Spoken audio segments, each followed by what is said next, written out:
Hey everybody, thanks again for tuning in to the KFit show. This is episode 2 where I sit down with an actual nutritionist, Matheus Mistura, and we talk all about supplements. But before we get into that, I just want to let you know that this episode is brought to you by Graphics FX. Graphics FX is the best graphics and logo design place here locally in Victoria, but they also do stuff all across the world. Actually, they just did the BC Fairies this summer. I don't know if I'm actually supposed to spill this news, but I'm gonna. Right here on the KFit News, breaking news. This summer, if you're familiar with the BC Fairies, which if you live anywhere near Vancouver or Vancouver Island, you will, they got a little bit of a makeover, and they got some painting done, some design work done, and all of that was done on Graphics Effects. So I know they have some stuff on their Instagram and on their social media. So go check that out. Just an absolutely gorgeous piece of work on the BC Fairies that'll be coming out, I believe, this summer. So just to get a taste of what they've done and what they can do obviously they can do BC Fairies, they can do your business and your logo design as well. So they're awesome, great to deal with. Go talk to Jay, tell him KFit sent you. So again, that's Graphics FX, graphicsfx.com, and you'll be able to find them on there. Give them a shout, let them know what you want, they'll look after you. Orion nav transition is complete. Hello, my name is Kalan Anglos, and I am a certified strength and conditioning specialist. Sounds pretty good, huh? 10, 9, 8, 7, 6. And this is the KFit Show. 5, 4. 3, 2, 1.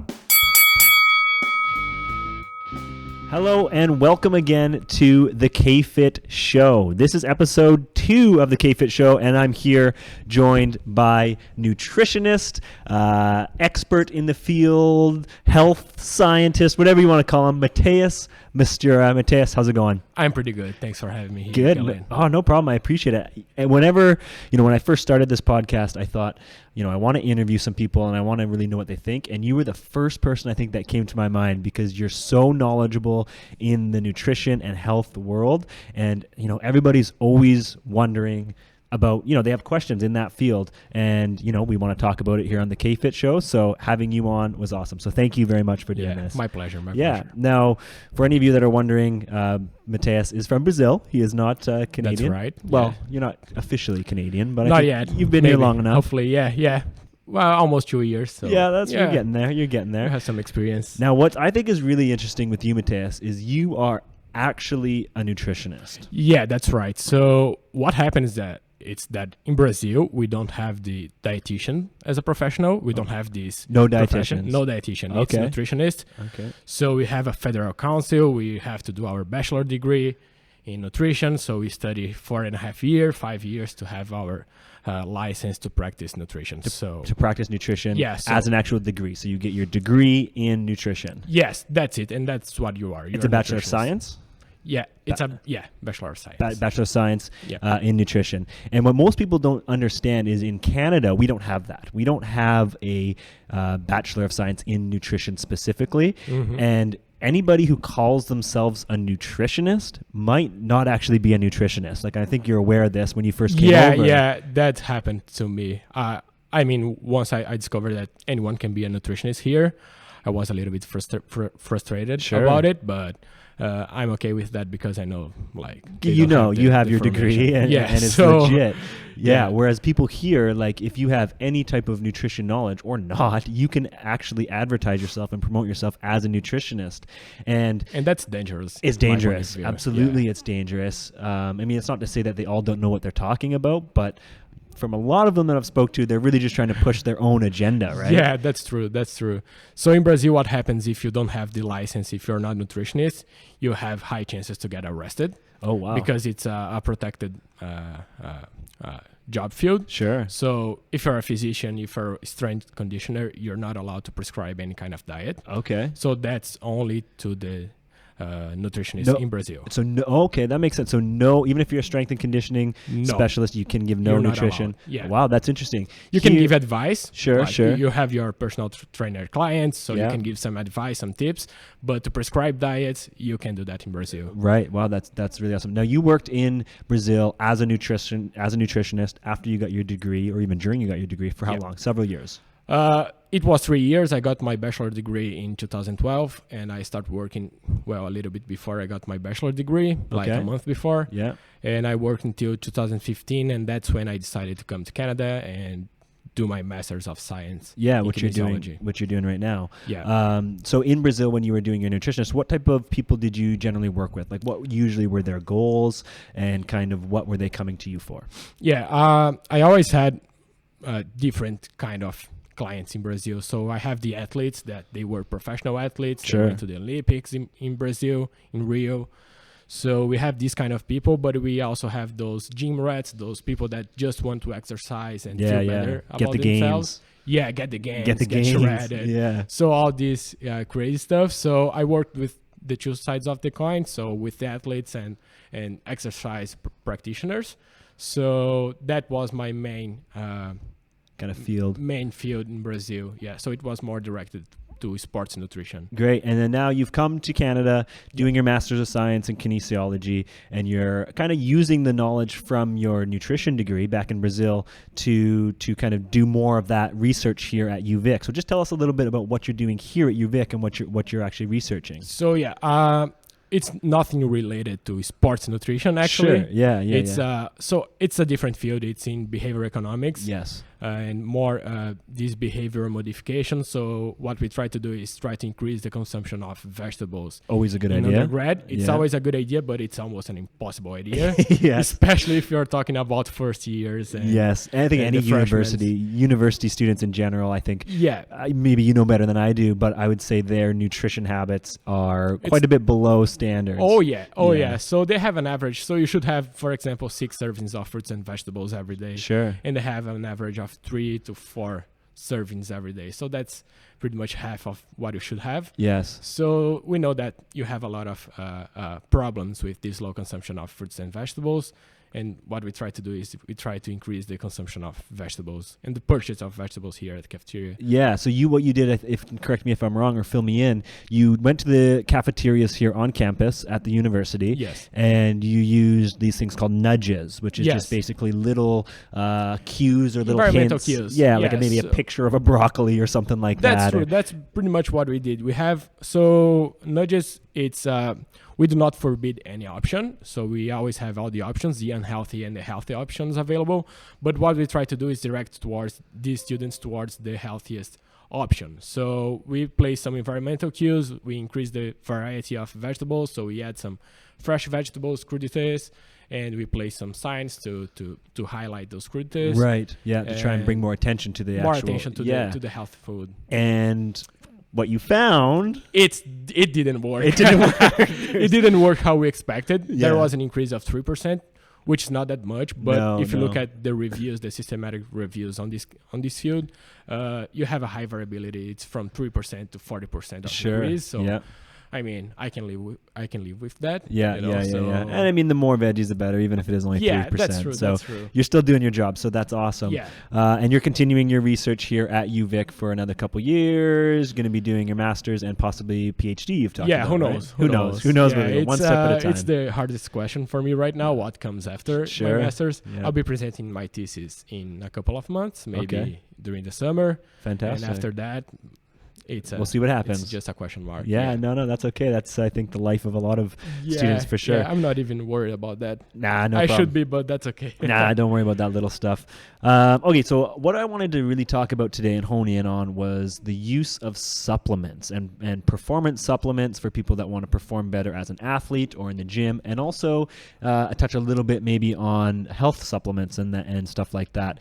Yeah. So what for you, when you were working in Brazil as a nutritionist, what was the most, say, common supplements, because maybe it's a little bit different between here and there, what were the most common supplements that people asked you questions about, or that you prescribed as a nutritionist to somebody, say, who's trying to improve their performance? Yeah, so first we have to analyze with which kind of client you're dealing with. Sure, of course. So if it's an athlete, you have to make this diet and the supplementation more adequate for him. Yes. But if it's just that guy that goes 3 times a week to the gym and doesn't do like much effort, a little bit different. Yeah, it's a little bit different. So Yeah. we have to establish with which kind of people we are talking about. With athletes, it's completely different. It's a little bit more in depth.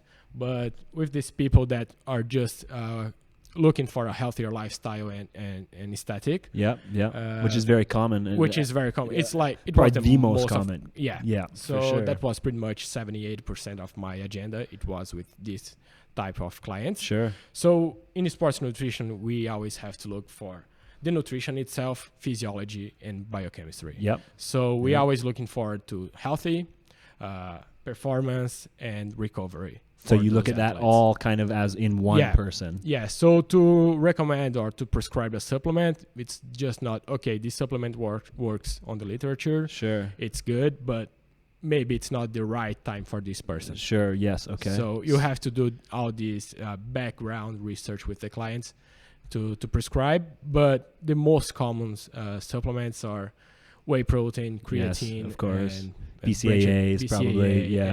and some kind of vitamins, antioxidants, and those are the most common supplements that I use to prescribe in Brazil. Okay, so let's break that down a little bit.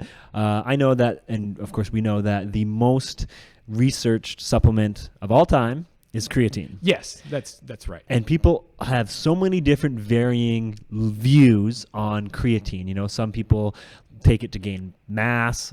Some people avoid it completely because they think that it's going to make them bulky, and you know, you always hear that thing where water weight gets brought in when you're consuming creatine.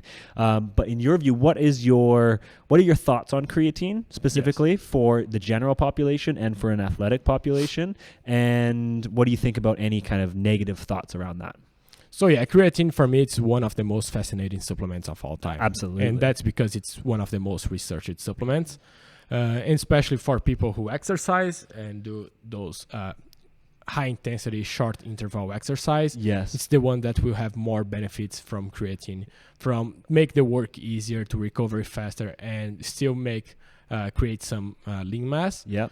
So those are the kind of people that will have most benefit from creatine. Sure, because what people sometimes don't understand is creatine phosphate, is actually an energy source. It's your quickest energy it's the source. ATP, It's PC. exactly, phosphocreatine system.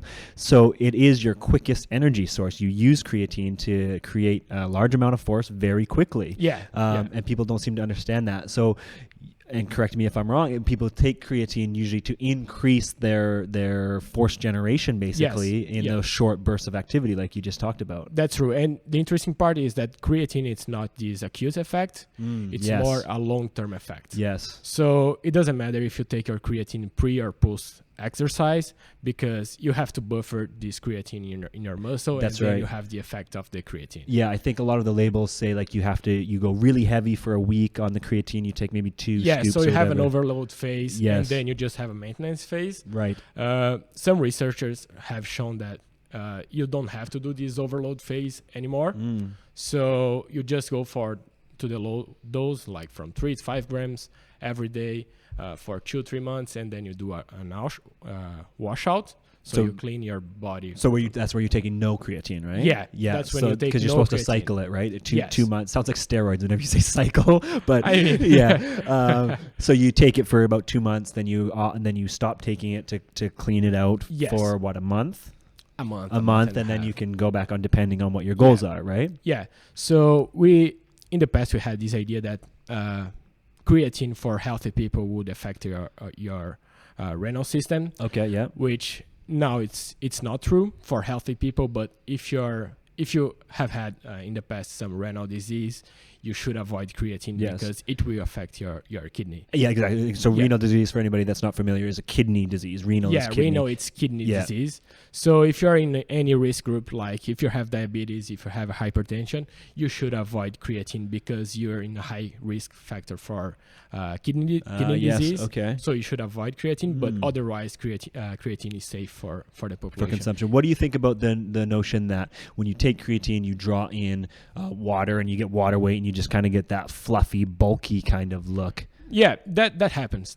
Sure. So you retain more water in your cells. Now, correct me if I'm wrong. You obtain more water in the muscle, though, right? In the muscle. Yeah. So it's not like you're just putting water in your gut or something like that. It actually keeps you more hydrated. Yeah. Actually, so that's a side effect, but it's a good effect. Sure. Yes. And that's why people think that creatine creates muscle mass, but it's more this water retention in your muscle that gives you this effect that you have in muscle. Sure. So you have that, and then you also have the creatine to use as an energy source as well. Yeah, which is the main benefit. Purpose. Yeah. Yeah. So, in your opinion, creatine safe for everybody as long as they're not, taking it too much. Obviously. Yes, it's safe for everybody except if you have had any kidney renal disease or if you're a diabetic hypertensive person, you should avoid, but otherwise it's safe. Fantastic. That's awesome. Let's move on to the next supplement that I know you talked about there. And again, another one that's very popular, maybe more so popular to take as a supplement than creatine, but not in the literature, is the whey protein, right? Oh, yeah. Everybody says you need that protein, right? Yeah, you need that protein in your post-workout, otherwise you won't have any results. That's right. No gains if you don't have that protein. Yeah, that's true. But so what do you say to that? Now let's stick for now to taking protein as a supplement, so the whey protein, because of course your diet is going to play a lot of role in if you need it or not. But in itself, as a supplement, whey protein, what are your general thoughts? My general thoughts for whey protein is it's a great source of essential amino acids, BCAA. Yep. So you have a great absorption of this protein. And I would recommend for a person, because it's really hard to get all the protein that you need in your diet only with the diet. Okay. Because especially if you're in that cutting phase that you're trying to lose fat. Sure. You have to control your calories. So whey protein comes like a clean source of protein without that load of fat and carbohydrates. So that's a good strategy for people who are trying to gain muscle and lose fat. Sure. And when you look at these whey protein supplements, a lot of them have some fillers in them as well. Yes. So when you're looking at an actual supplement on the shelf, what is, in your opinion, the cleanest type of protein that you should have, or what is the protein that you should kind of shoot for? So you have pretty much three types of whey protein. The concentrate, which is the most raw version of whey protein. Yes, yeah. You have the isolate, which you don't have the carbohydrate, and you have the hydrolyzed. Yeah, hydrolyzed, which is pre-digested, which makes the absorption better. Yes, okay. Looking at results, you don't have this need for the hydrolyzed version. You don't need it. You don't need that, because that time of consumption, that time of absorption, it won't change that much if you have an isolated version or a hydrolyzed version. Okay. So you should have maybe a mix from concentrated and the isolated version. Okay. So what are the differences on the absorption rates of concentration versus isolate? Yeah. So the concentrate, you have 80% of protein on the dose, and for the isolated it's a little bit more. It's around 92%. For the isolated? For the isolated. Okay, so the isolated you get a little bit more. You get absorption. a little bit more protein, and the digestion it's better. The isolated because it's more pure. Sure. Yeah, okay. So you don't have the fat and the carbohydrate to make the digestion, so it's easier for the protein. Sure, and of course, anybody who's looking at an actual whey protein supplement should also make sure that they have the essential amino acids in the actual protein. Oh yeah, otherwise it's not. Otherwise, what's the point? Because whey protein, it's one of the best sources for essential amino acids. Yes, especially the BCAA, like especially arginine. You have leucine, leucine. Yeah. Yeah. So you have to look for that. So if it doesn't has leucine, valine, or isoleucine, it's not a good. It's not worth it. Yeah, and always look to the label, to the ingredients. The first ingredient should be whey protein. Yeah. And not anything else. Not anything else. Not sugar. Not. Yes. Soy protein, because you have a lot of price range on whey protein. You have like those who cost $20 and those who cost $80, $100. Yeah. So always make sure that what you're taking is pure whey protein and you don't have any mix with soy protein or casein or anything like that. For sure. What's your thoughts on these kind of vegetarian protein supplements that you can take? Obviously, you're not getting essential amino acids because you have to get those from a meat source, right? Yes, that's true. But I think it's a really good source of protein if you're a vegetarian or vegan. Sure. I think you should take these supplements to match your daily requirements for protein. Yes. So especially your hemp protein, the soy protein itself, you should be taking this kind of protein if you're a vegetarian or a vegan. But if you don't have any lactose intolerance or if you're omnivore, you should take the whey protein, which is a better source of protein. And that's a good point too, because people sometimes don't understand that whey is dairy. Like you are consuming dairy. So if you're lactose intolerant, probably not the best choice. No, probably not. And you feel some gastrointestinal discomforts. So for sure, you should avoid. You have different kinds of protein, like proteins made from meat, from beef, which you should be taking. The taste is not the best. But I mean, it's different. You don't have lactose, so it's better for those people who are for people who are vegetarians or vegans who don't get that meat protein. What do you recommend? Do you recommend anything in their diet that can kind of supplement where they're not getting those BCAAs from?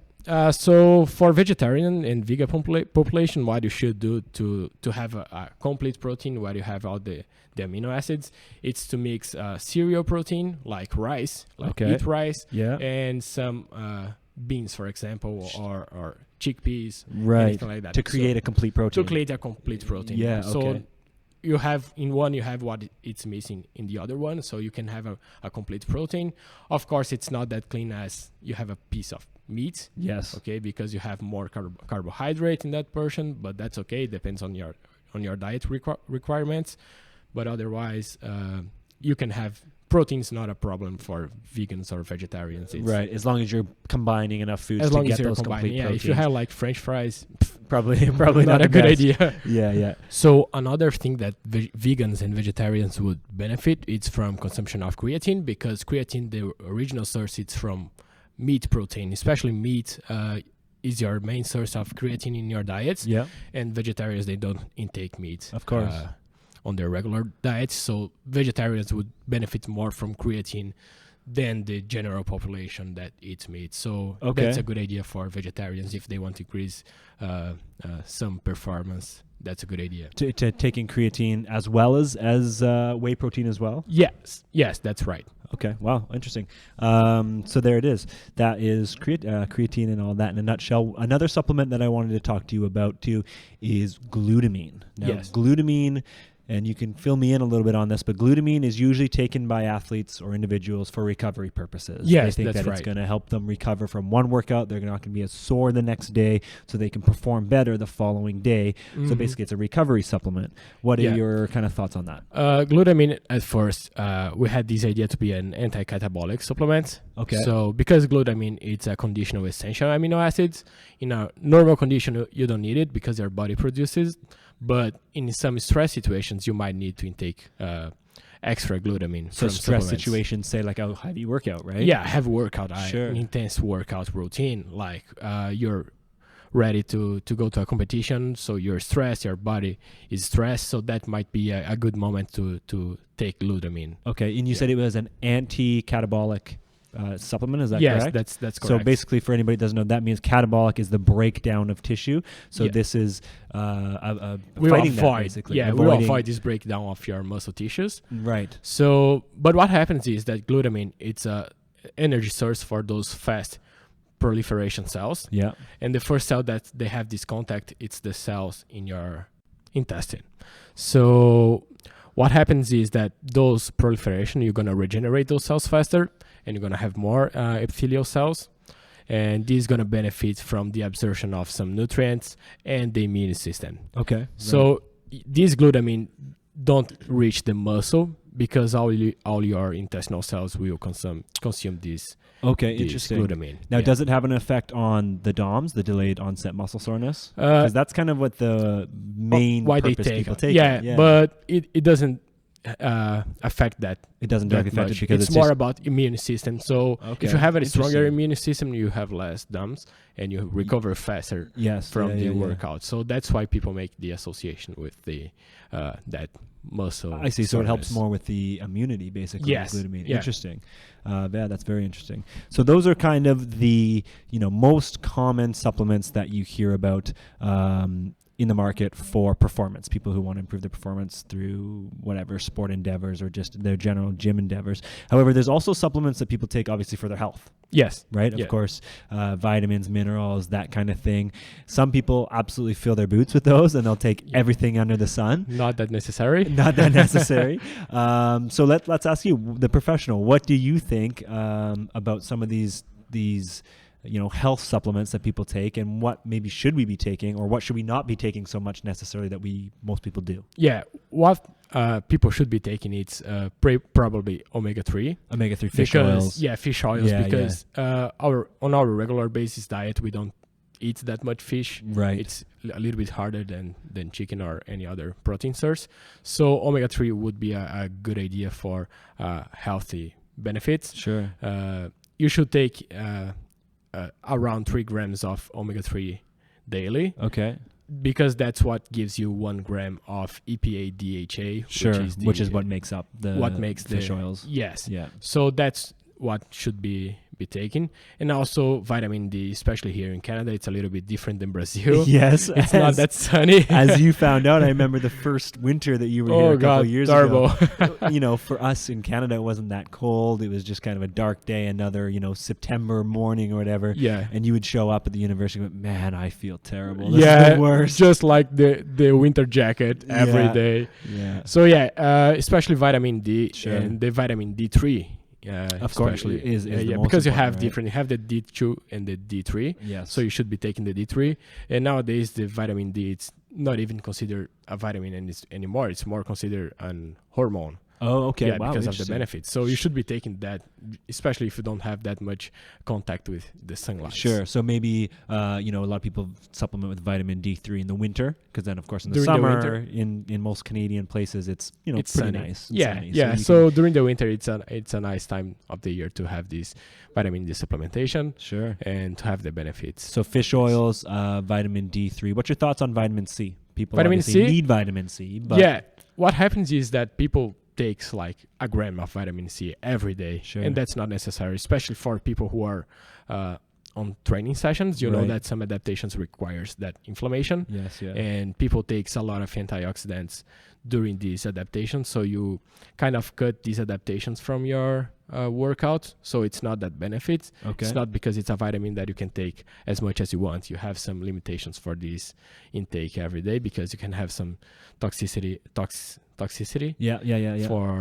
from these vitamins. Okay. Yeah. Sure. And what about vitamin B vitamins? I know those Yeah, are the quite B common complex. as well. Yeah, it's great because B complex, it's related to energy production. Yes, of So course. for those people who are feeling a little bit lazy, sleepy, little lethargic. all day long. Yeah. So a that B might, complex, like a B100, where it's just got a bunch of different B vitamins. yeah, in it, right? yeah. So you have a lot of vitamin B. You have all the big vitamin Bs on the B complex. Sure. And that would be a good idea if you're not feeling so with that much energy. Sure. Now, and also correct me if I'm wrong, but the B vitamins you get mostly from meat proteins too, right? Yeah. So maybe yeah. vegetarians or vegans, people who don't eat as much meat, would probably benefit even more from supplementing with B Yeah. vitamins. So for vegetarians, not that much, because on the egg yolk you have yes, that's right. a lot of B vitamin. Yeah, it drives me insane when people say they just eat the egg whites. Yeah, It's like, that's why are you just crazy. eating egg white? Eat the yolk. It's got Yeah, omega-3s. on the white you just have the protein. On the yolk you have Yeah. all the other vitamins that you need. Totally. So Yeah. That drives me insane. yeah, people maybe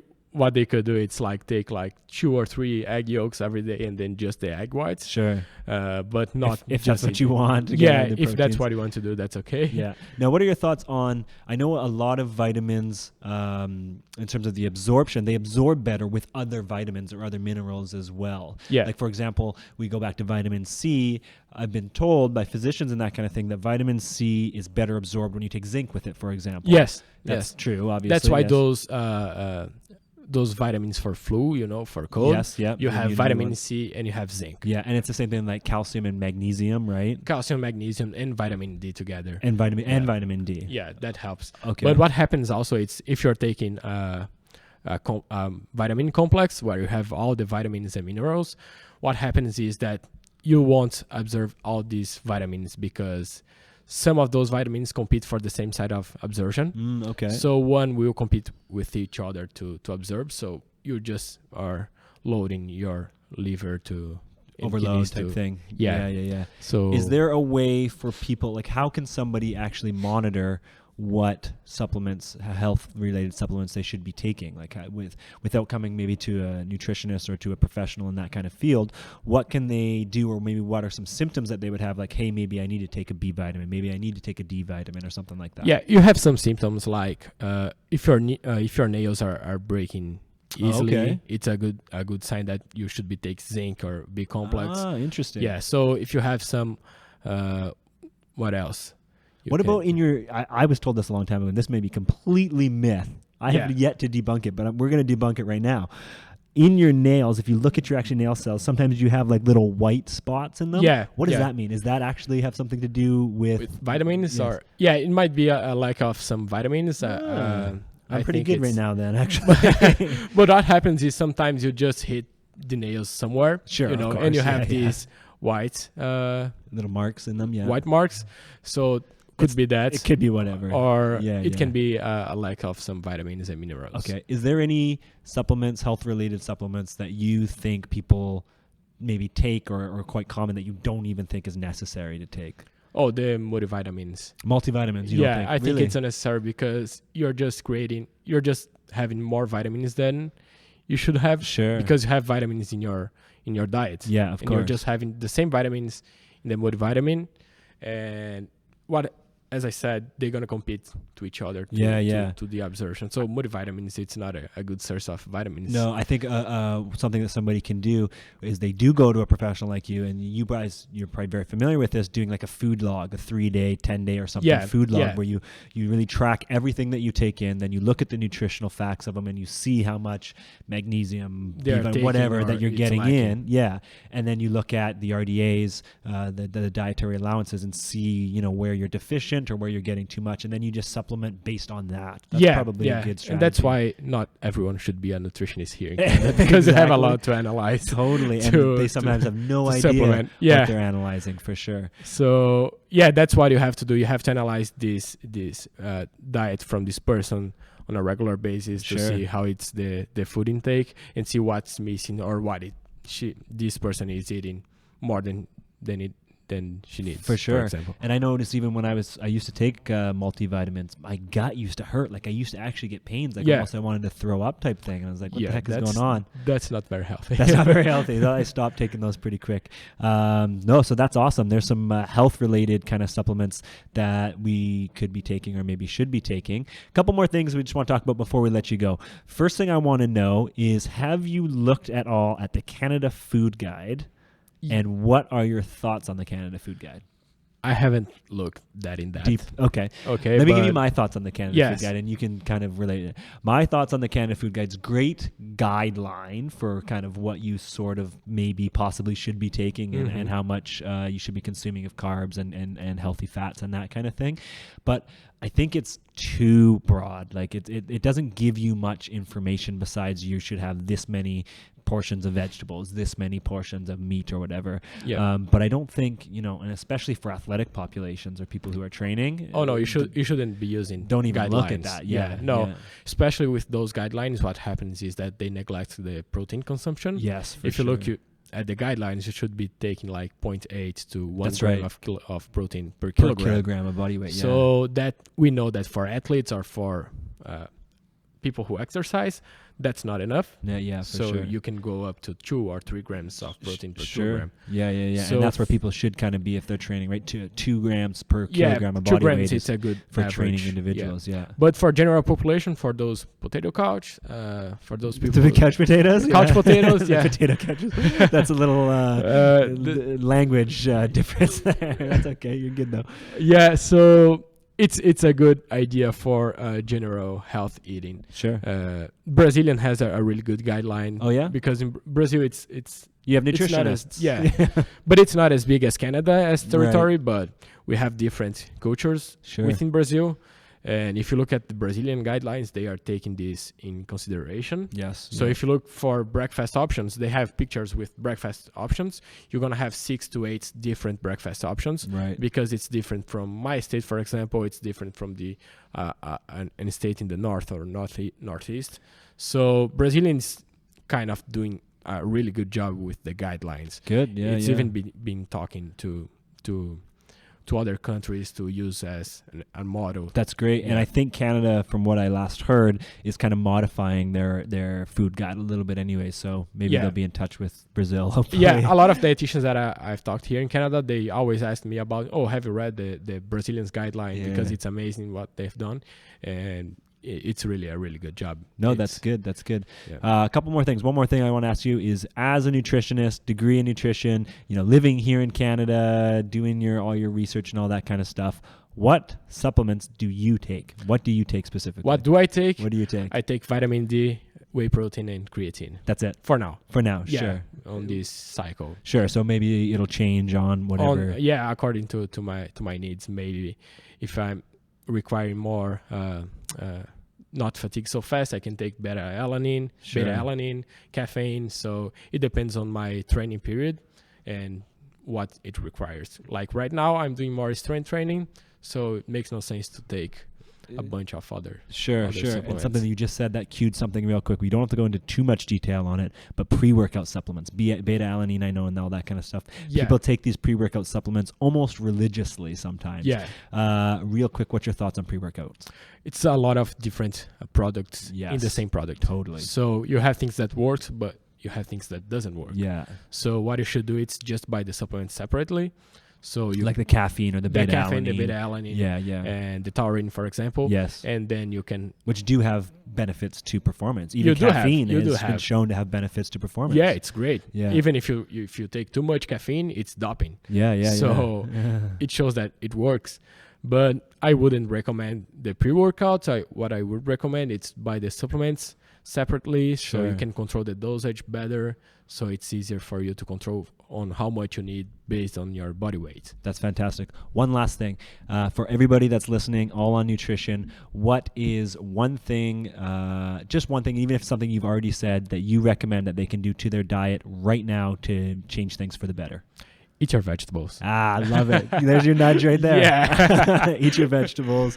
There you go. You have it right there from the nutritionist. Eat your vegetables. Yeah, that's what you Fill need. your boots, right? Just as Yeah. many vegetables as you can get. Yeah. Yeah, fantastic. So there it is. That's all our talk on supplements, performance supplements, health supplements. Lots of information that came out of this, Matheus. Thank you so much. I can't thank you enough for doing this. Thank you for having me No here. problem. It was fantastic. my pleasure. Good. And I'd love to have you back as well. We Yeah, have I other will, for things. sure. We have other things. We have a lot to talk about. We got nutrition. a lot to talk It's about. a crazy market That's out right. there. So And we have a certified actual nutritionist, so why wouldn't we ask him? yeah, Perfect. we can talk a lot.